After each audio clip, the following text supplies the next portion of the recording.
نعبد و نصلی علی رسول الکریم اما بعد اعوذ باللہ من الشیطان الرجیم بسم اللہ الرحمن الرحیم واقیموا الصلاۃ وآتوا الزکوٰۃ وأطیعوا الرسول لعلکم ترحمون لا تحسبن الذین کفروا معجزین فی الارض ومأواہم النار ولبئس المصیر۔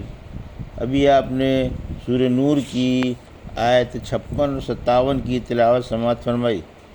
ان آیتوں کا ترجمہ اور تفسیر اس طرح ہے: وَأَقِیمُوا الصَّلَاةَ وَآتُوا الزَّکَاةَ وَأَطِیعُوا الرَّسُولَ لَعَلَّکُمْ تُرْحَمُونَ۔ آیت 56، لا تحسبن الذین کفروا معجزین فی الارض ومأواہم النار ولبئس المصیر۔ آیت 57، ترجمہ: اور نماز قائم رکھو، زکوٰۃ دو اور رسول کی بات مانو تاکہ تم پر رحم کیا جائے۔ آپ ان کافروں کے بارے میں یہ خیال نہ کریں کہ یہ ادھر ادھر بھاگ کر ہمیں ہرا دیں گے۔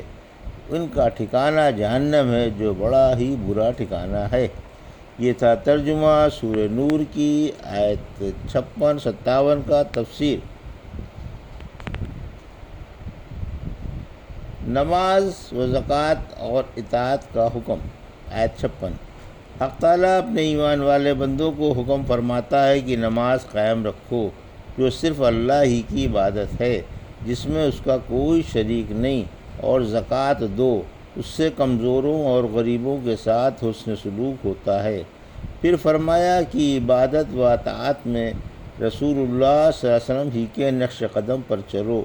وہ جس کا حکم دیں اسے بجا لاؤ، اور جس سے منع کریں اس سے رک جاؤ، تاکہ تم پر اللہ کی مہربانی ہو۔ اس میں کوئی شک نہیں کہ رسول صلی اللہ علیہ وسلم کی پیروی سے اللہ کی مہربانی اترتی ہے۔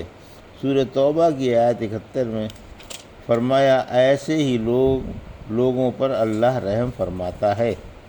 آیت 57، کافر اللہ کو ہرا نہیں سکتے، یعنی اے نبی آپ یہ خیال نہ کریں یہ کافر جو آپ کے مخالف ہیں اور آپ کو جھٹلاتے ہیں اللہ کو ادھر ادھر بھاگ کر اور چھپ کر ہرا دیں گے۔ نہیں، یہ ہرگز بھی اللہ کو نہیں ہرا سکتے۔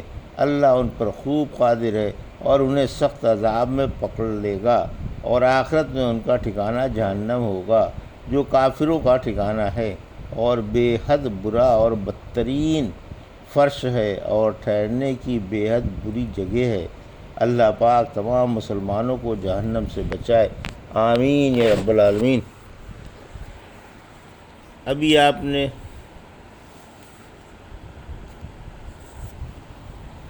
سورہ نور کی آیت 56 اور 57 کا ترجمہ اور تفسیر سماعت فرمائی۔